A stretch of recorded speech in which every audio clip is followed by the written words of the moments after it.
Hey, board gamers, BJ from Board Game Gumbo here, back in the Gumbo Pod. It's episode number 160 of Gumbo Live. Gumbo Live, the number one Facebook Live Tuesday night talk show in Portland, Oregon, dedicated to board games. Our special guest tonight, it's the upstairs guy, Evan Halbert from Portland Gamecraft, co-designer of After the Empire and the upcoming Metbetoch, along with a bunch of other games.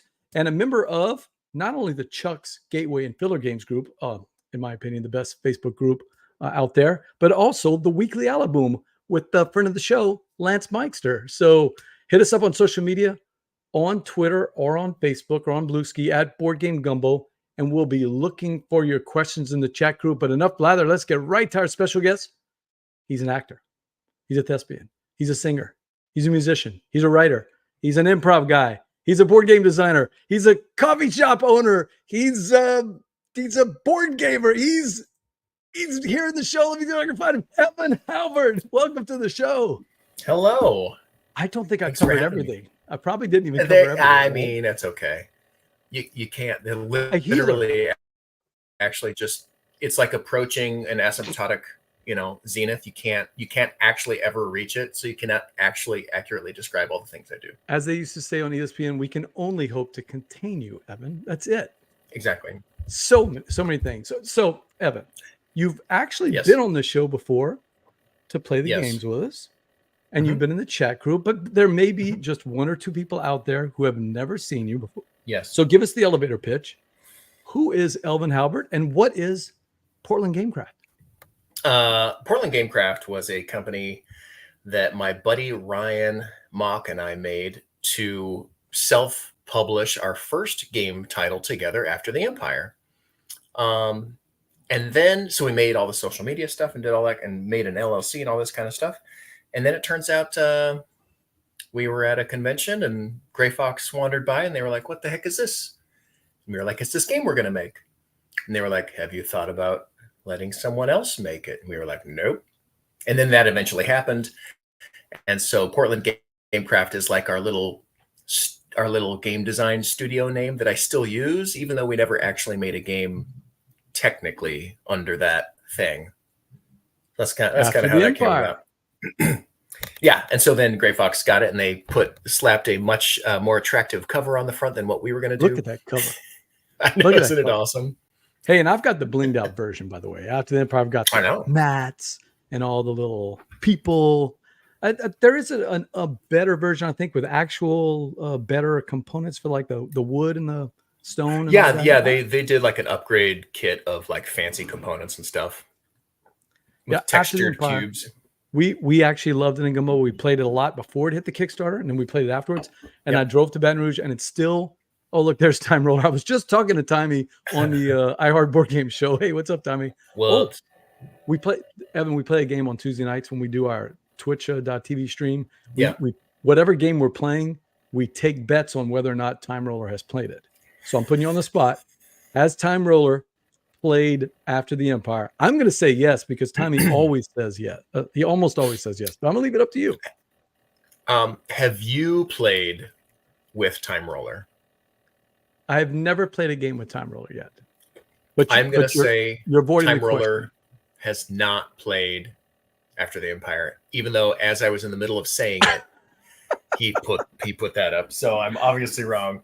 Hey, listen, after 3 years of doing this Twitch.tv show, Time Roller and I he has said no to maybe 2 games the entire time. And I'm talking, I don't know, 100 shows, and he's played them all, man. I'm telling you. What are the 2 games he hasn't played? That's what I want to know. Oh, I don't even remember. But my favorite story about After the Empire is when I drove to Baton Rouge. I drove all the way across the swamp, carrying After the Empire, the prototype copy that Josh had sent me over here. So we set it up. We're playing it online, and I decide in the third reel of the game that my decisions were so poor anyway that I just let the iHeart Board Games chat crew. I was there for that. I remember. Oh, were you there for? I thought it was Ryan. Didn't we leave your north wall to burn? We left the north wall completely exposed, and of course the cards came up and they were all north wall. I got attacked 3 rounds in a row. And I got demolished. We're like, what are the odds it could happen again? It can't happen again. There's no way. How much fun did you have demoing After the Empire? I mean, it's just such a toy factor game. I love it. I still love it. I've played it so many hundreds of times, and I still love it, which is pretty incredible. I think there's not too many games like that. Do you have a scoop for us, Knight? Is there anything we need to be knowing about After the Empire? Well, there is. Hey, Kelly, what's up? Hey, there is an expansion, though there's no timeline on it. We don't know. We don't know when that's happening. Not yet. We have it. We're ready. I bring it to every convention. So if you see me in my stupid cap walking around a convention and you have After the Empire with you, because I'm not lugging that box around because I fly, but it's a huge box. Look, I know. I saw that back there. It's actually sticking out of the shelf. You have that with you. And you want to play the expansion, I probably have it on me. Just let me know. When are we going to see each other? I'm trying to think if there's any conventions coming up in the next couple of years. Like in the next couple of weeks? I don't know. Like next week? Yeah. Like maybe next week. Yeah, that'll be fun.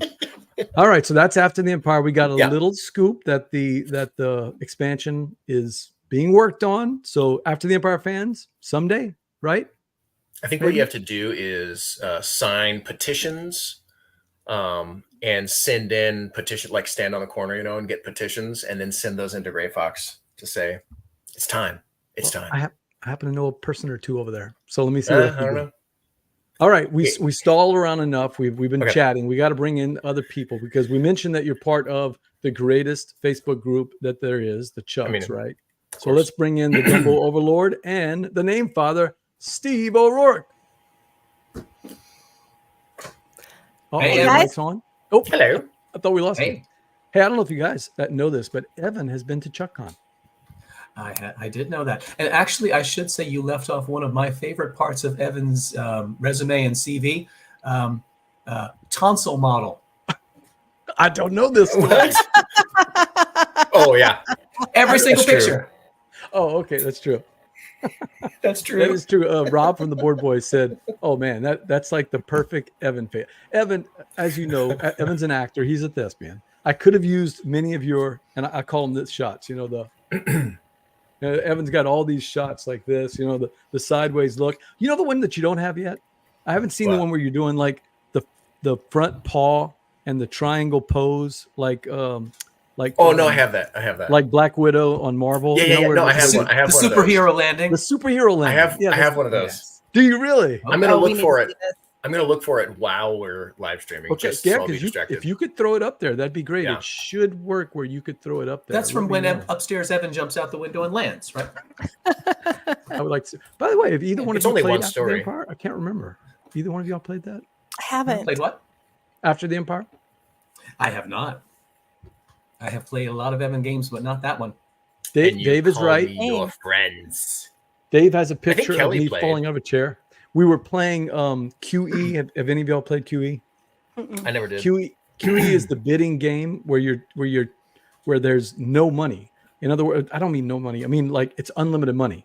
And so when the first time we played, I played with Alex, and we were betting 1,000 and then 10,000 and 100,000 and millions, right? When we played this particular game with Dave, it's whatever number. Playing with Dave and the numbers. I'm a terrible math guy. The numbers had like an E and then a plus sign and then like a string of numbers after that. I couldn't even read the numbers. And I was laughing so hard. I actually fell out of the chair and they took a picture of me. I haven't played that one, but you can't do the Price is Right thing with that one and then go $1 and win. Right? No, you can. I don't think so. So I'm out, I guess. I can't do math higher than that. I have no idea what you're talking about, Dave. No idea. Let's keep that between ourselves. Yeah, there may have been bourbon involved on that one. That was a rough one, but it's fun. Mm-hmm. It's a great. I wouldn't play QE normally, but I would definitely play it at the end of the night. You play it at the end of the night, it's just hysterical fun. But I do want to talk about another game because this is one of the reasons I wanted to bring you on, because I knew Evan, you and I were going to BGGCon next week, and then I've been seeing a lot of pictures of a particular game. So let me see if I can get this one. BGG More Game Go. I've got my guest Evan Halbert from Portland Gamecraft talking about a game that I can barely pronounce, but that from the pictures looks really cool. Metbetoch. Am I saying it right, Evan? It's very, very close. How would you say it? I say Metbetoch, but the Metbetoch. guy whose world it's set in is British but lives in France and speaks French. Ah, il So parle français? well, he does. The correct pronunciation, we will never know. There's no way to know because it's a we're not in fantasy that world. that is might be French, it might be English. What's the story? Yeah. What is I It know might be that it's like his own Metbetoch. world. We don't know. Exactly. What's the story of Metbetoch? How does it play? Where did the idea come from? In fact, I'm kind of curious. Is this a game where Yeah. they brought you into the world, or you already had a game and had to kind of fit it in there? How'd that go? So I started working on this as like my magnum opus port of Heroes of Might and Magic 3 from the video game to the board Interesting. game, which is one of my very favorite video games ever, as is for a lot of people too, at least in my age range. And I was shopping it. I had worked on it for like 4 or 5 years, and I was shopping it around. And it took so many different twists and turns over those years. Like instead of like you carry an army around and you build up your cities. Like we skinnied that down because I had a publisher that had a D&D license at the time. And I was like, oh, so we'll turn it into like small parties, right? You have like a main character and some NPCs. And so I skinnied it down to that. And then the publisher lost that D&D license, and we were like, nope, never mind. And so then I sat on it for another year or two. And then finally, Chris Wazoo, who has this role-playing game fantasy, like kind of gritty fantasy setting that he's had for like 20 years. He's been putting out these RPG books. He was like, hey, you can make it a part of my world. And I was like, that sounds awesome. So we did that. So it's shifted a lot from its original conception. It's no longer an attempt to port Heroes of Might and Magic 3. In fact, there's another board game that does that. Yeah. So I'm not doing the same thing as I used to be doing. But basically, we took on all of his lore and monsters and the way his world kind of works, and we kind of put that into the game and then reworked all the mechanics, because if you have a new theme, you got to rework mechanics. Otherwise, it's just a skin. Then here we are. It's coming along. What's I see some tiles and I see some. Oh yeah. Yeah. What's the story? What's the mechanics of the game? So Metbetoch. Yeah. So Metbetoch basically was in his little empire corner of the world that he's mainly focuses on. Metbetoch was like the main city of high magic, and they were like trying to figure out the secrets of life, and they caused a big cataclysm. This is like 158 years ago, and it caused all these issues for the entire continent. And then they started building back up, and like 28 years ago, the empire was like, you guys are getting too powerful and we need to stop you. And so they went and raised the city and outlawed that kind of magic. And so now throughout the kingdom, basically, with some exceptions, like magic is more rare, it's not as powerful. And so you play an adventurer with your little party, searching the ancient ruins of Metbetoch, the city of ruins. And you're going in and looking for, all these ancient magic and powerful magic items, and trying to figure out, what kind of cool little storylines may or may not unfold before you as you kind of search through the hex map and reveal things and level up your character. So cooperative?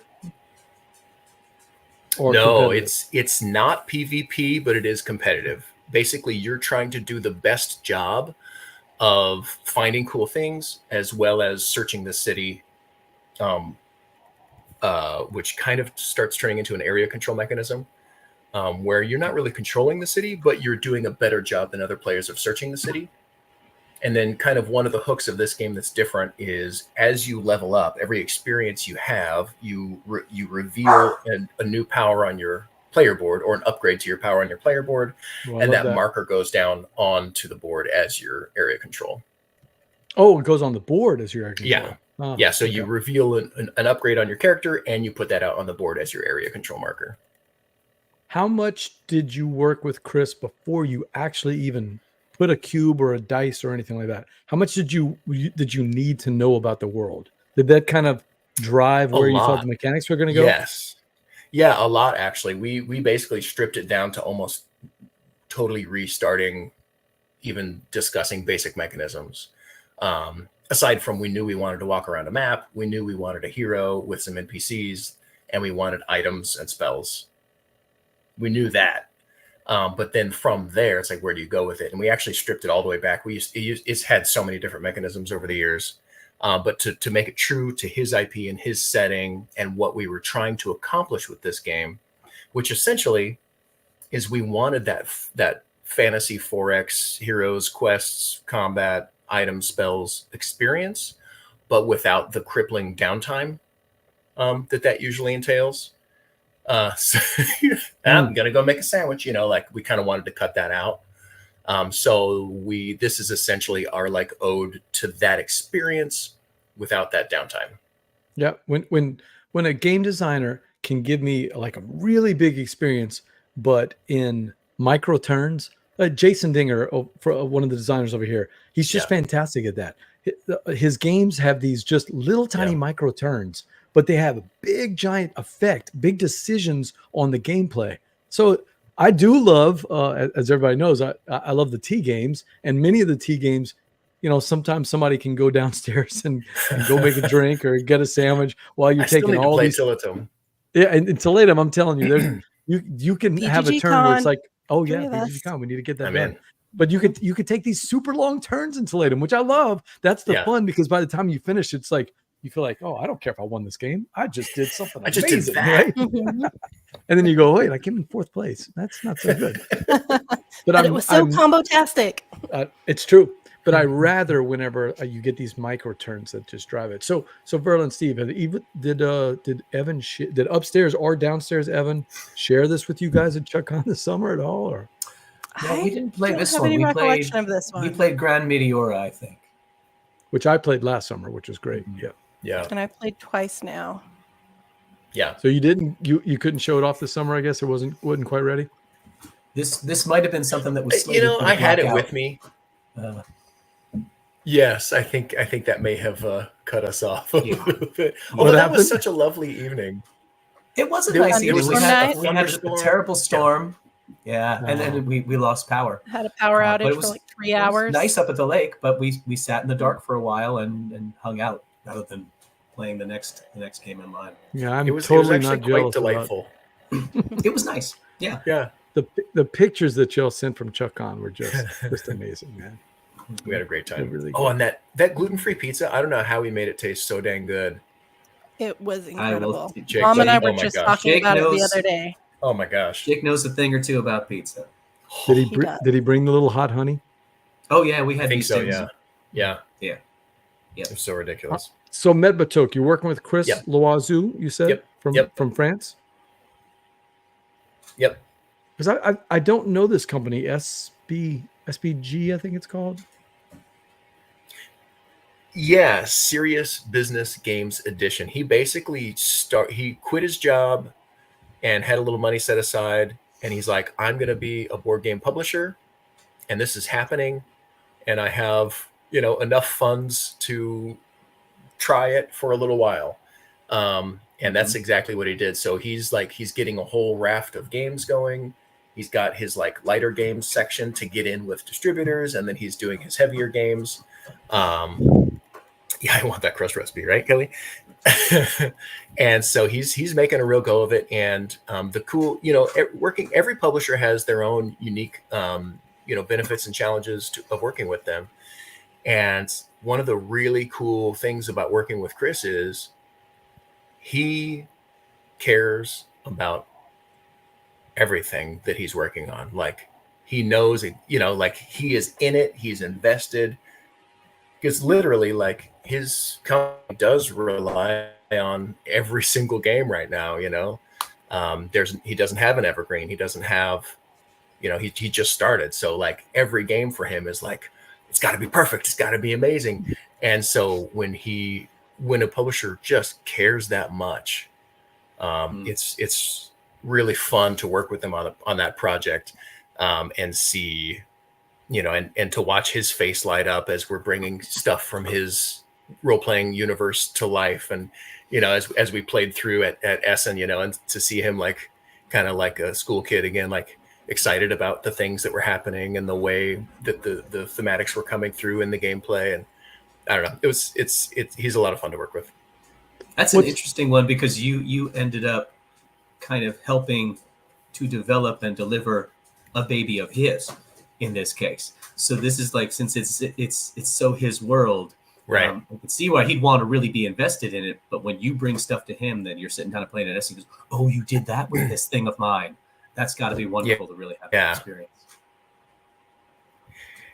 Yeah, attitude than you might expect. He's like, you know what? Like, this is the setting, but I have never really delved into what exactly is in Metbetoch. Like, it's in the world, it has this history, and we know certain people and certain things that happened. But aside from that, you can kind of do whatever you want in there. Great. You had the freedom to kind of flesh out the world a little bit. Exactly. Yeah. So that's been really fun. That's very generous. That's very generous in a partner there. Yeah. I mean, occasionally we show him a thing and he's like, that wouldn't really happen. And we're like, okay. We're like, okay, fair enough. It's kind of hard to go against the designer. He knows the world, right? Yeah, exactly. At the same time, that's kind of, Steve Bertle, that's kind of cool where you're able to take your own experiences and flesh them out, because you obviously want the mechanics to fit the theme of the world, but sometimes the theme of the world drives it back, right? That is interesting. That is Metbetoch. Do we have a timeline on when we should see this?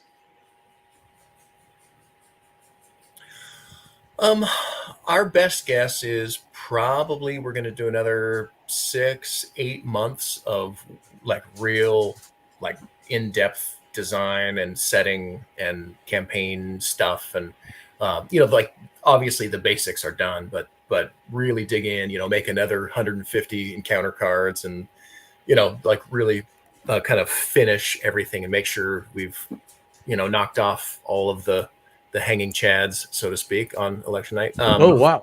Oh, deep cut.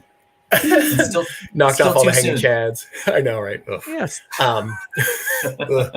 And make sure that it's kind of as smooth as we want, and it delivers on that promise of a 4X fantasy exploration game where you're not like, oh my gosh, it's been forever since my last turn, and still brings to light the IP of of what's going on in it, but still familiar enough where it's not like, what the heck is this?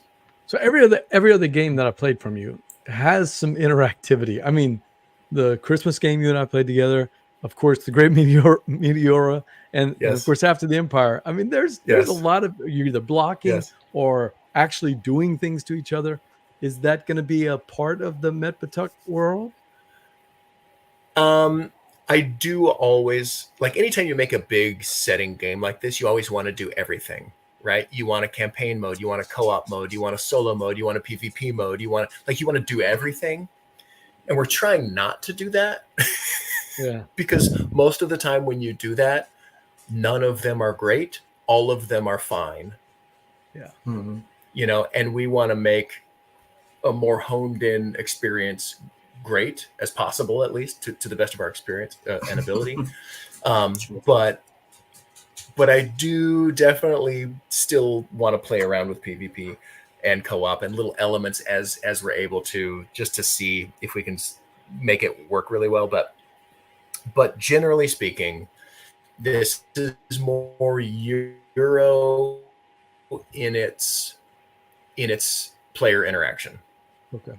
Right. I'm taking over that area control that you were counting on for end-game scoring. I'm buying that item card that I know you really wanted and needed.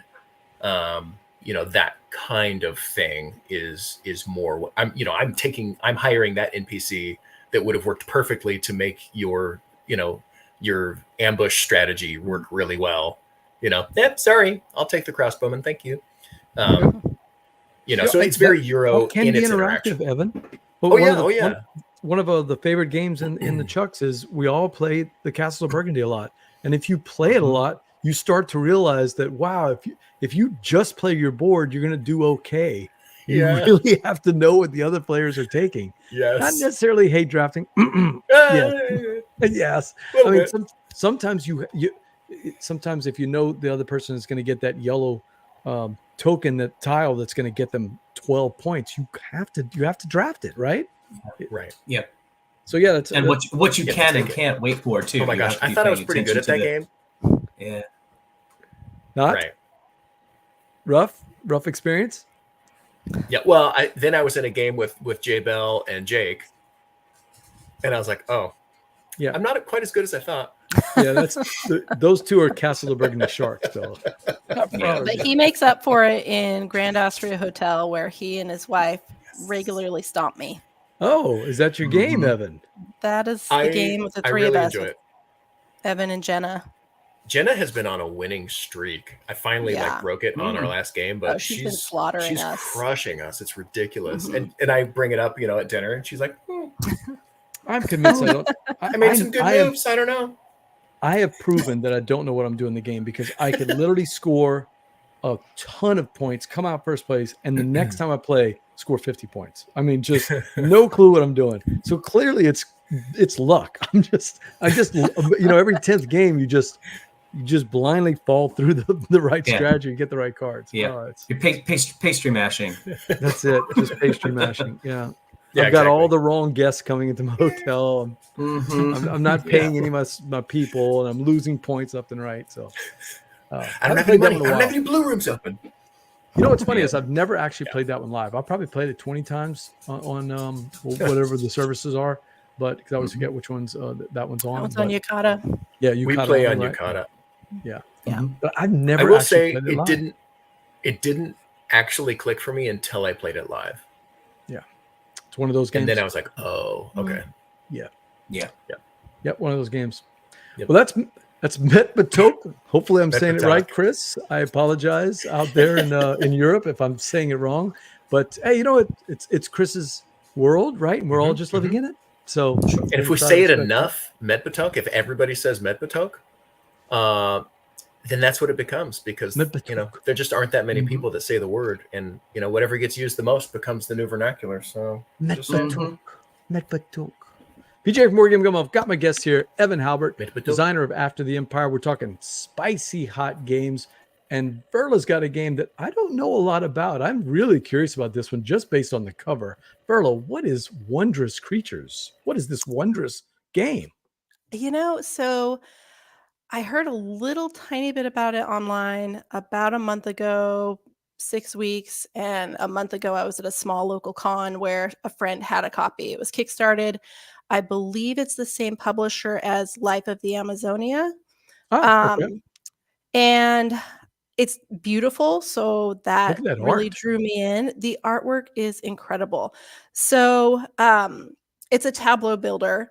And, I played it once initially and I was like, yeah, I liked it. I don't know if I need to own a copy or anything. But in the month since then, I find myself thinking back to it and like, I really want to play that again. Why I does this might look like need a copy Jay of this Bell joint? afterwards. Doesn't this look like something Jay Bell would like? Yeah. Oh, yeah. So So, how does it play? So there's worker placement. You've got these adorable, like the card artwork is beautiful. Hi, sis. You've got these little creature animeeples that are like mythical creatures, and everybody has 3 of them, at least in the player count I played. And you have one captain that has a magnet so it can sit on the little creature and go riding out. And you take turns putting your creature out on this board, and depending on where you place it on these hexes or what it's touching, you end up collecting resources. Yeah, kind of out there. I'm trying to get a good shot of the board. I can't seem to find one. There's a blurry The one. resources let you get cards. I think there's other way to get cards. Like I said, this was a month ago. I've only played it once. There's these little like dragon eggs that you can collect, and they help you with different scoring aspects. And it reminded me a lot in some ways, just the tableau building of Everdell and just the makeup of the cards. And I love the beauty of Everdell. Don't get me wrong, but Nope. Not really. Gameplay wise, so Everdell with building your tableau and just kind of the way the cards themselves are laid out and the resources and everything. And as much as I love Everdell for how cute it is, and I do like the gameplay, but I don't find myself going back to it because I get really frustrated. I feel like it's really hard to get an engine going, at least every game I've ever played. With Wondrous Creatures, I felt like, hey, I can actually do stuff here from the get-go. And I commented on a Facebook post about it and said something along those lines. And the guy was like, oh, no, I'm going to hate it then because I don't want it to be too easy for me to get resources. And I don't feel like it was so completely easy. You know, there was still some challenge to it, but it just in comparison to Everdell, where I'm always behind, I seem to never get resources and never get to do what I want to do. I felt like I could actually do stuff in this game. And you're trying to get those little gold trophies. You're trying to, underneath it, there's some like end game scoring gold cards, things like, you know, just kind of your standard, but it's really, really pretty. And it was really fun. And the creatures are so cute. And the more I think about it, the further out from a month ago, I'm like, I do want to play that again. I might need to track down a copy. It's funny that she says that, Steve and Evan, because I was just thinking about this morning, and I apologize. I can't remember the name of the game, but it was a game that me and Jared played a couple of weeks back where we did almost everything we wanted to do in the game, tons of resources. We built out our boards. We were kind of just hanging around in the last turn of the game. And I remember being unsatisfied because there is a satisfaction in tension. At the same time, you know, it's frustrating when you play a game and you're really not doing well at all and you can't make any moves until it clicks when you finally get over that hump. And that is a game that we play. Oh, what is the name of it? Let's see if I can see it. I'm drawing a blank, but there's a game that we play that's it's like Tapestry, where you can keep taking these long turns if you can maintain your resources. And everybody just keeps taking turns until everybody passes. Then we go to the next round. One of those type of games, you know? Okay. Why am I drawing a blank on it? But the first time we played it, all of us just struggled. I mean, we scored 50 points. We couldn't do anything. Now, Jared and I consistently score 150, 180 points because we figured out how to maximize our resources, how to keep that engine going, how to get more workers, and to extend our turns. We're not so worried about the first round. We're trying to build up the engine so that we can run it in the third and fourth rounds. So where do you guys fall on that? Do you want, and I know, Verla, that's not what you're saying. You're not saying you want an easy game every time. You want a challenge. Right. But sometimes it's nice to have a game where you understand how to build the engine. But where do you guys fall on that line? Me personally, I prefer you're working towards an engine and the tension is, I mean, it kind of comes back from Dominion. You know, when do you go for provinces? There's got to be that inflection point where you actually start running your engine in an engine builder. You know, you actually have to run the engine to do the thing to start scoring the points. And if that timing isn't interesting, then the game isn't interesting, right? So if I can build up my engine willy-nilly and then just run it ad nauseum, like, that's not interesting. But if I have to squeak out one beautiful turn where I finally got to, you know, rev the engine and show people how it takes off the line, you know, I finally got to do that once and then the game ends, like, that's kind of perfect.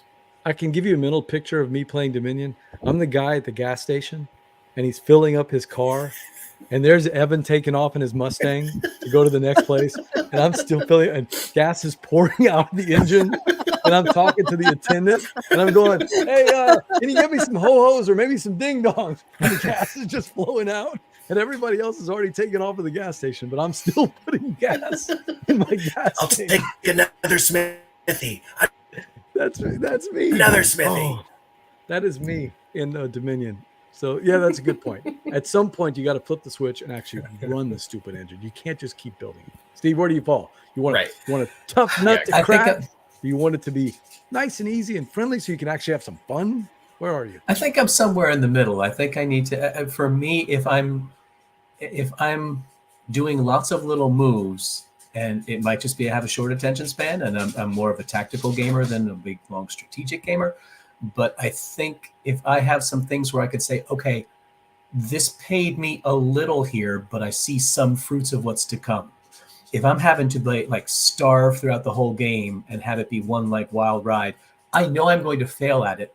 So I'm going to have all the failure of not doing well, and then I'm still going to fall at the final stage of things. So I think for me, I need something that's a little bit like I can feel like the roller coaster ticking up rather than just being flat, and then it's a crash. I need to have some more of the I guess it's a little bit more like I feel like the Price is Right game where there's the mountain climbers going up a little bit. Yeah, I feel like I need to be going up a little bit and then plateauing and a little bit and plateauing rather than it just being an all-in-one shot at the end. Well, I think after years of knowing Verla, I think I know the Gumbo Overlord well enough to know you want a challenge. Like you want to always be like, I can do a little bit better. You're okay with a little frustration if you're going to get better at the game. Am I right? Right. Am I right? But if it's just pure frustration of like, I can't do anything for this whole game, then that's just not super fun.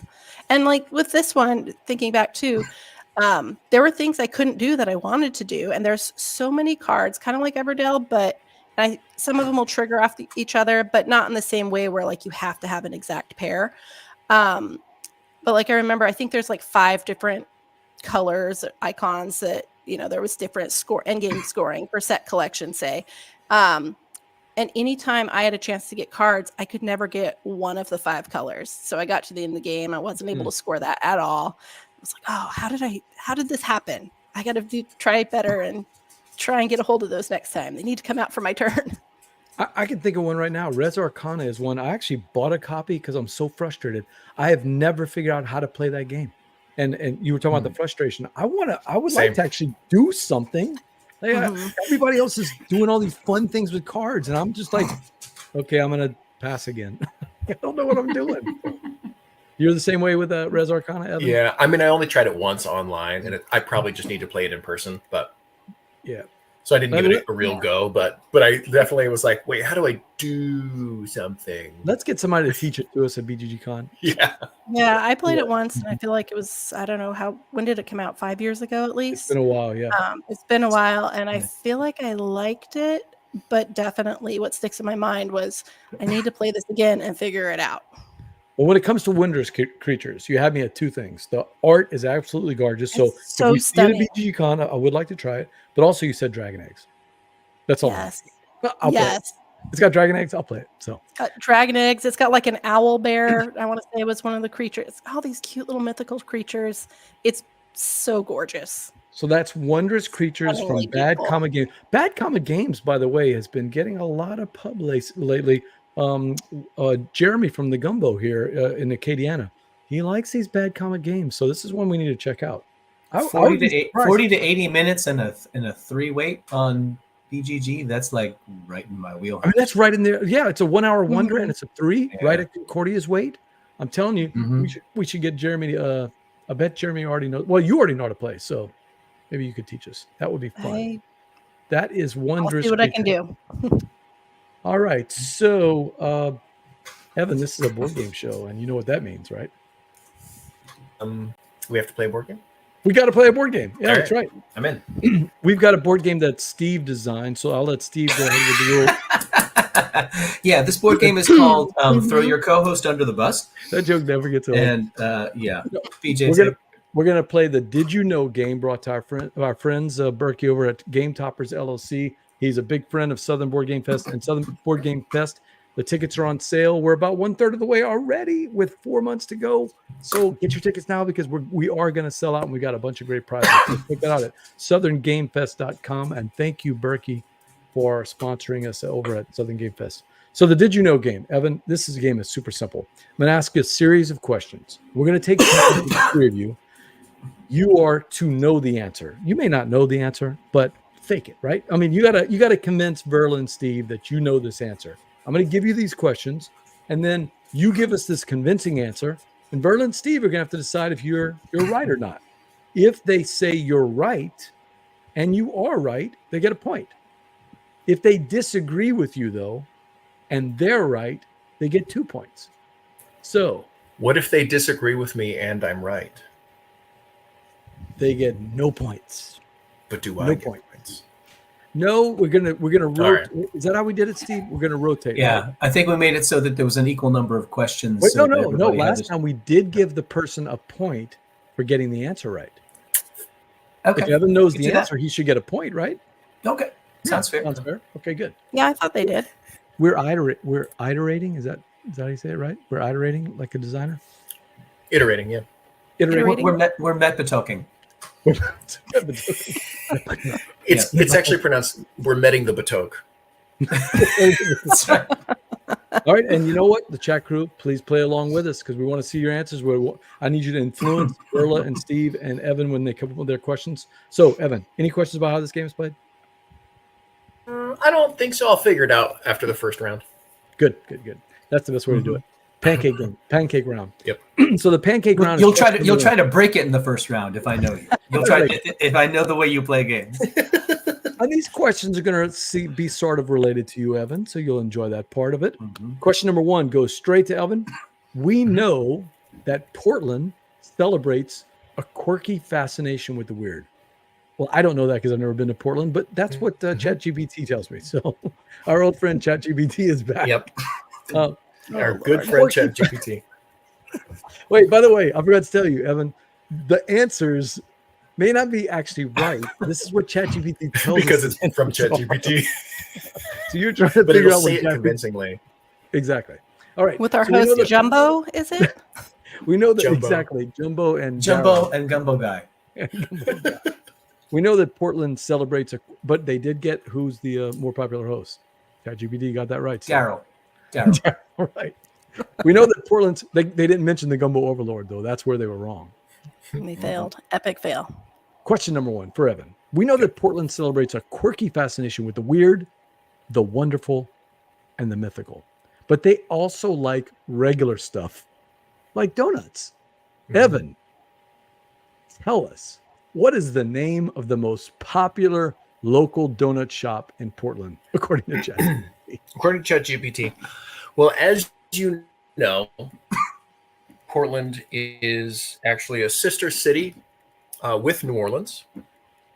So it's Voodoo Donuts. Wow. Voodoo Donut Shop. He's I think he's playing to the host there with that answer by mentioning New Orleans. And you notice that I didn't say coffee shop because there's only one answer for the most popular coffee shop in Portland. I mean, obviously. I mean, Rain or shine coffee house, please come on down anytime. Right, exactly. I was there last weekend. It's really great. Ding, ding. That'll be $3 there, Evan. Exactly. So, all right, Kelly says voodoo, but she disagrees with ChatGPT. Berla, I'm going to leave it up to you first. Is Evan right about Voodoo Donut Shop being the most popular local donut shop in Portland? Well, BJ, as Evan's fellow Oregonian, who's been to Portland many times, I'm also going to have to go with Kelly's answer, which ChatGPT is going to say Voodoo Donuts because they're so well known for a specific anatomically correct donut. But the real answer is Blue Star, which are foodie donuts, and they're amazing. And when we had ChuckCon up in the Portland area, ChuckCon 1, we had to, that was like, all right, I'm hosting my friends. They have to have Blue Star donuts because those are the best. Steve, I think Berla did this on purpose. So Berla went with Evan to get the points, but threw out the answer that you should probably say. no. Blue Star. Verla, you're saying voodoo to get the points. That's what she's saying. Exactly. Or is she But throwing you off because it's really Blue their Star? donuts are garbage. Yeah. I think you're probably right, but I'm just going to stand against. I'm going to go with Blue Stars, the ones that have actually been in my mouth. And I say, I have a hard time thinking about how whatever they could do could be better than what I had. So I'm going to stand against and give what Verla wanted to give us her answer. I'm going to say Okay. I'm going to say no. Well, Steve, I have good news for you. Verla and Evan are right. It's Voodoo Donut Shop. Well, actually, the good news is not for you. That's for them. But No. still. I have good news for you. You're losing.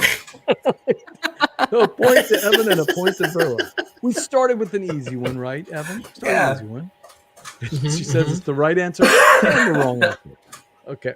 That's Question number correct, 2. Kelly. That's correct. This one goes to fellow Oregonian, Verla. Verla, Okay. So Oregonians love their donuts, right? Mhm. But which one is the most popular donut at the Voodoo Donut Shop? I'm going to give you 3 choices. Is it the Voodoo Doll, the Bacon Maple Bar, or the Okie Dokie? You're not naming the one that's actually like their bestseller, but I probably can't say it on a family show. It's a So family show here in It's Chat. not it's a family family show. show. So I we're know gonna- what I would name it if I could, but we might have to save that for the green room afterwards. Yeah, we'll have to, So we said the that'll be Gumbo Live after dark. Mhm. Yeah. Yes. The Voodoo one, maple bacon, and what was the other one you said? The Voodoo Doll, Okie dokie. the Bacon Maple Bar, or the Okie Dokie?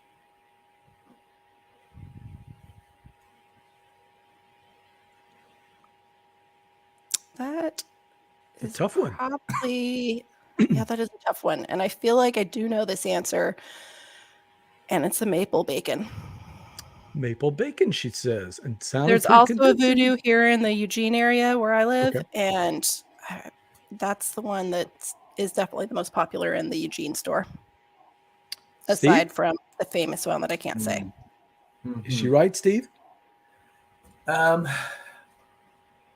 gonna go with her on that one because I know that a lot of different other donut sites like Duck Donuts and stuff do a maple bacon thing. I'm thinking that's going to be probably popular enough everywhere that it'll be popular there. So you're going with? I'm going to agree with Verla. You're going to agree? Jack Crew, what do you think? Kelly says bacon maple. Evan, do you agree with Kelly or do you agree with Verla? What do you got? Well, I think I have yet another low hometown advantage here. And I'm going to go with bacon maple. Bacon maple. I think Interesting. Verla's right. Mm-hmm. Laura's in said- the crew, and she's a Portlandian as well. What's she going to say besides yum?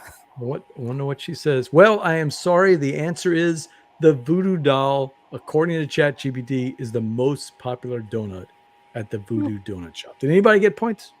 No, All right. nobody got No. points. All right, ChatGPT. But you have good You do you. news for me. I'm still losing. I'm good news for you. You didn't lose any points in relation to them this round. True. Question number 3, a chance for Steve to get a point and to pull. Here we go. We know that Portlandians, is that how you say it? Portlandians? Mhm.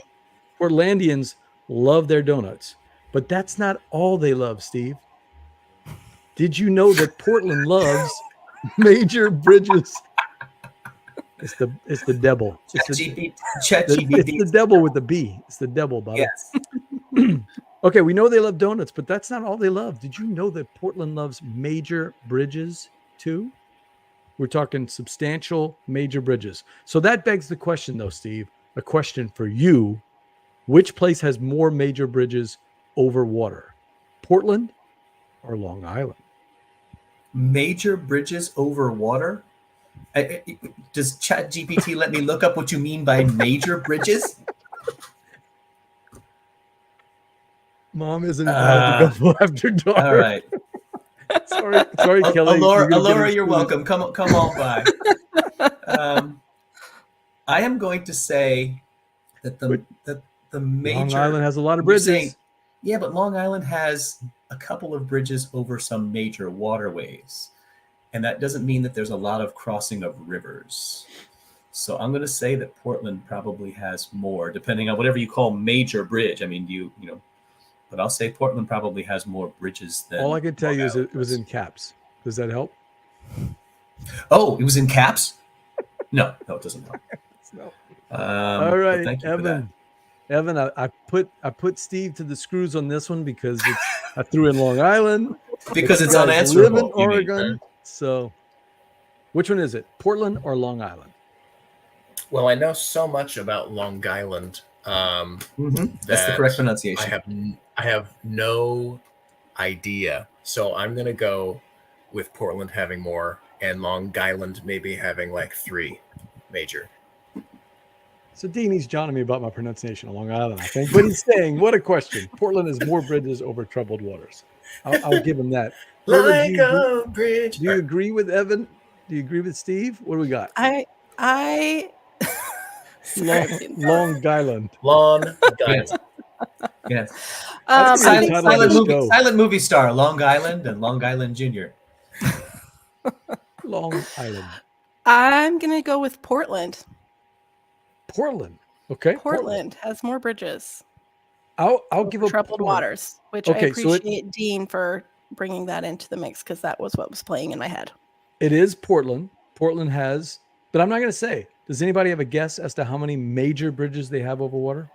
I think it's 7. In caps? In caps? In caps. Yeah, in caps. Major. Depends Major on what you mean bridges. by major. I'm going to go... Yeah.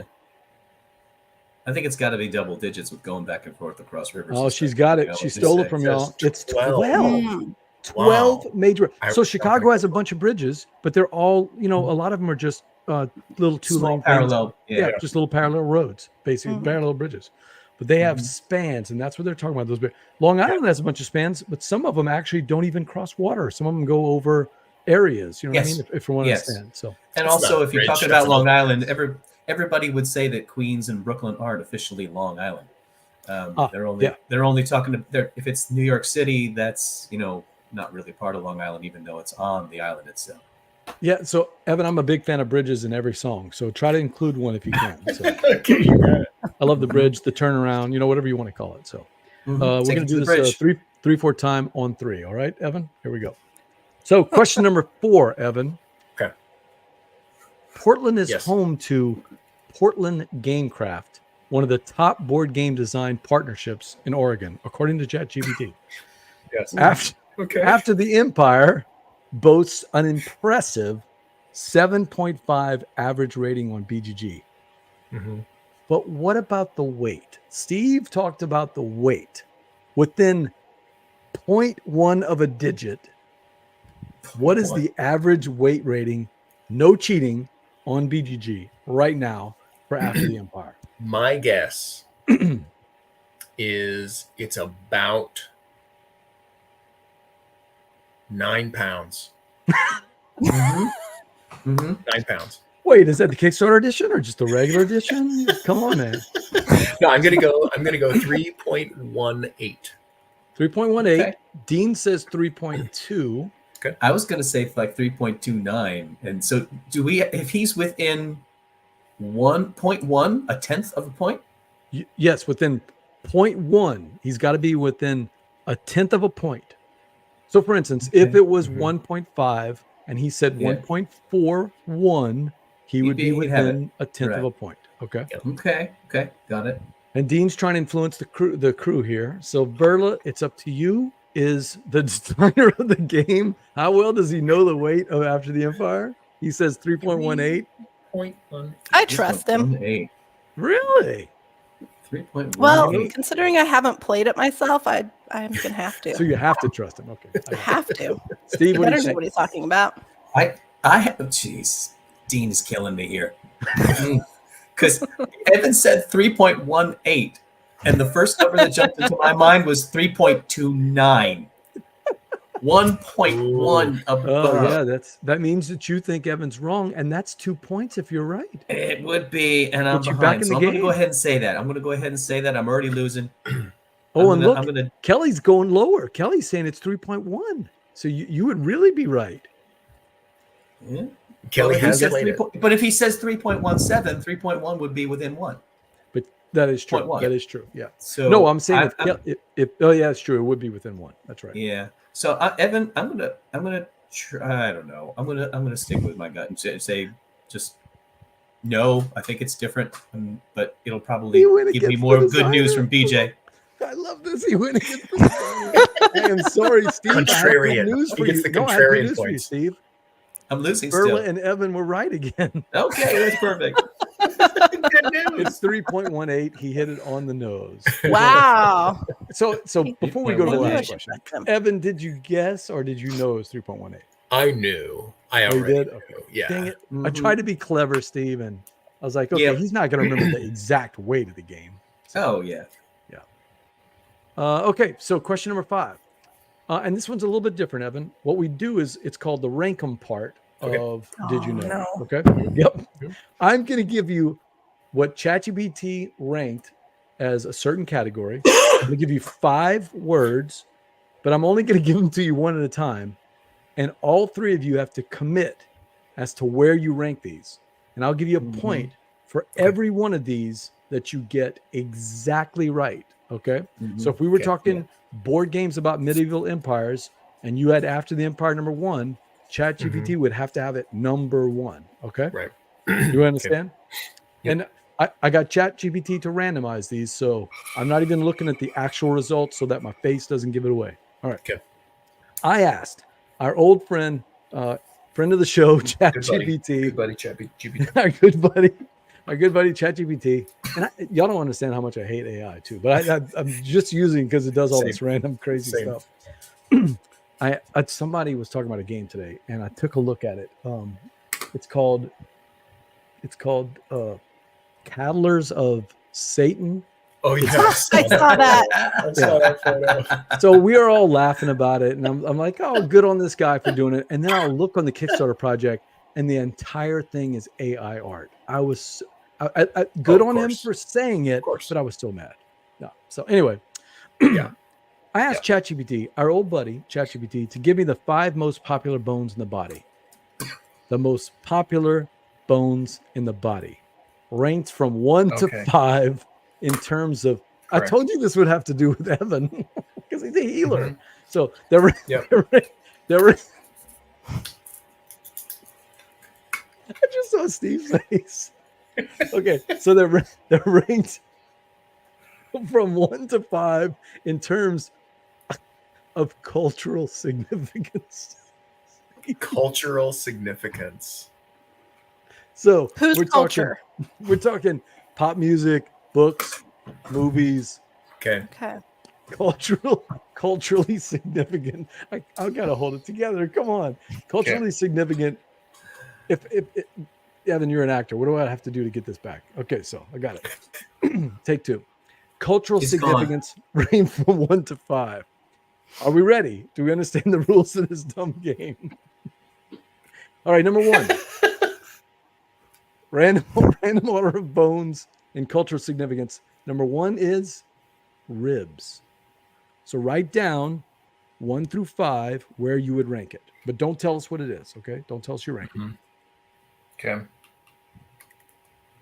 Dean's already trying to influence the judges here. Number 2. Oh, y'all have it slotted? Yeah. Ribs? Mhm. Berla? Okay. Number 2, Dean is actually right. He must be throwing this up on ChatGPT. It's skull. Skull is number 2. Let me know when you're ready. Yep. Number 3, femur or femur. Femur. I was trying to make our friend Chris from France happy there, Evan. So, femur. Yeah. It's probably Femur bone. ecstatic. Ecstatique. Exactly. Number 4. Are we ready for number 4? Ready. Mm-hmm. Spine. Spine. Mm-hmm. Evan, you know as a practitioner that the spine is a bone, right? Yeah, it's a singular bone. Yes, it's one single contiguous. So Yeah. Uh-huh. yeah, absolutely. So The bone. I'm really good at what I do. Do yeah, not fight the hypothet, Steve. Do not fight the hypothet, counselor. Number 5 and the final one. Hopefully you guys have a nice juicy spot for, and I don't even know if I'm pronouncing it right, the pisiform. Uh-huh. Pisiform, but you can say Pisiform? pisiform. Okay. I think if you're in England, you can say pisiform. I could be wrong. Pisiform, okay. Or France? It means pear-shaped. The pisiform.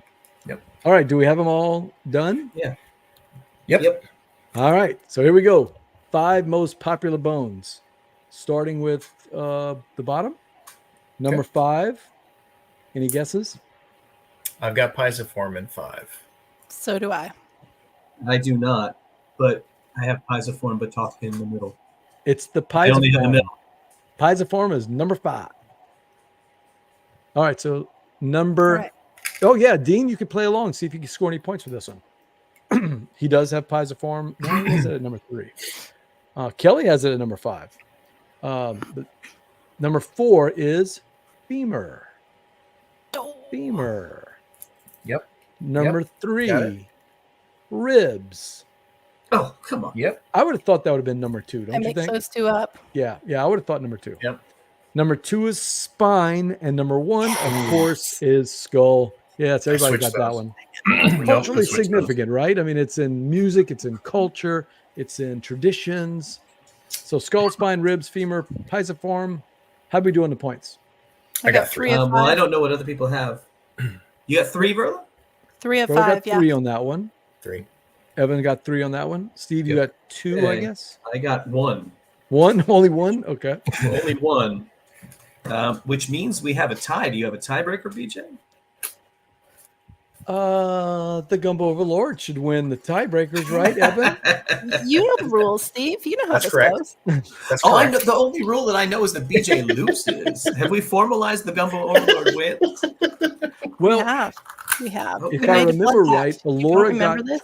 Alora said there was 12 bridges, and Alora is more closely related to Verla than Evan is, as far as I can tell. So, But we haven't done the DNA testing yet. This is true. Right. and that is our game, the Did You Know game, presented by our friends at Game Toppers LLC. Don't forget, Evan, make your game nights a showstopper when you play on a Game Topper. All right, board gamers, that's it for another episode of Gumbo Live. I want to thank my guest, Evan, from Portland I Gamecraft. found the photos if you want to see the photos before Yeah, we go. yeah. Yes, show us up. yes, we do. Okay, how do I do it? Present, share screen. Do I have to pick which one? See if you can throw it up. I left you a little place. Did that work? How do I do it? Oh, window. There we go. Oh, okay, here we go. Here's one. He's gonna accidentally show us his. Oh, here we go. Okay. Wow. There's This is a number Gumbo one. first time. Oh, Oh, look wow. at this. He You does really have did it. And it's in front of one of the bridges. And this one, there's a better one. Okay, that's number one. You ready for Okay. number 2? Yeah, go ahead. Bring Okay. it. How do I get out of here? That Okay, was let me, great, man. Number 2. This one's Steve, even that was the better. marble shot. Mhm. Share screen. Window. Please tell me there's a Dawson's Creek in the rain shot. Yeah, please. There you go. Okay. That's awesome. Those There you shoes go. are very shiny, Evan. Yep. Yes. Those are the shiniest shoes. Oh wow. That's, Jack, you're really getting a benefit here tonight with the Gumbo. What is this? Is this the After Dark show? Or are we starting guess After Dark show? Yeah. But the, All right, the mouth is closed. It's not recognizable as Evan. It's not. You All right, have that's to all you tell. get. What, That's all you what's the story behind this? Before we let you go, what's the story behind that? just when you're doing stuff and you're working with photographers and they just give you all kinds of ideas of what they want to have a photograph of, and sometimes you end up in some superhero poses. What are you gonna do? All right. Kelly says she thinks she pulled a muscle, but I think she did. or she might have pulled a muscle just looking at the photo.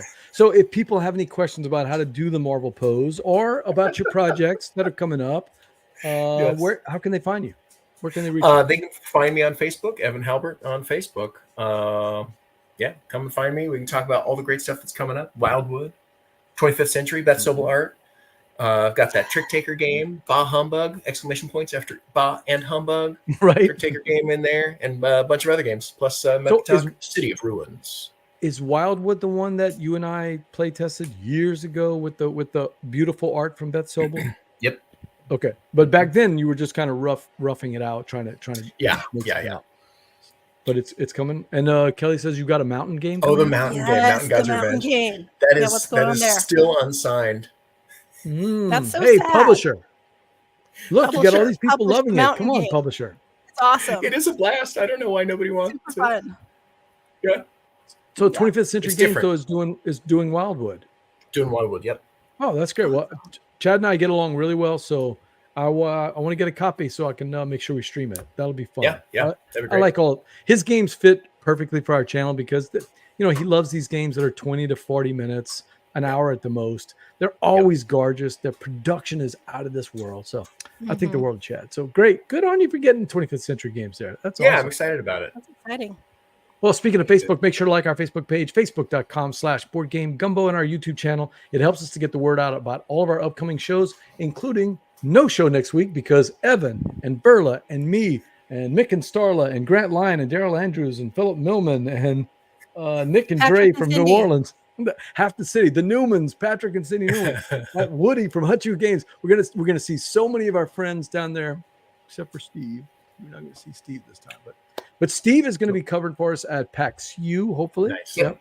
And Evan, are you going to PAX U? No. No. So we'll see. So no show next week. No Twitch show because we'll be doing a show. Hopefully, Verla and I'll be doing a Gumbo Live. I forgot to tell you this. Verla, Logan's bringing his equipment, and so we're going to do a little Gumbo Live podcast. That's so Fancy. exciting. Great. If only we could find a game designer that we know that would come sit with us on the podcast. So I can't think of anybody that would want I remember, catch us on Twitch, twitch.tv/BoardGameGumbo every other Tuesday night where we play your games live on Twitch. I'm BJ from Board Game Gumbo. And for Steve and Verla, I want to thank Evan for coming on the show. Until next time, laissez les bon temps rouler. everybody. Nice hair in that first photo. I used to have hair. Yeah, I know the feeling.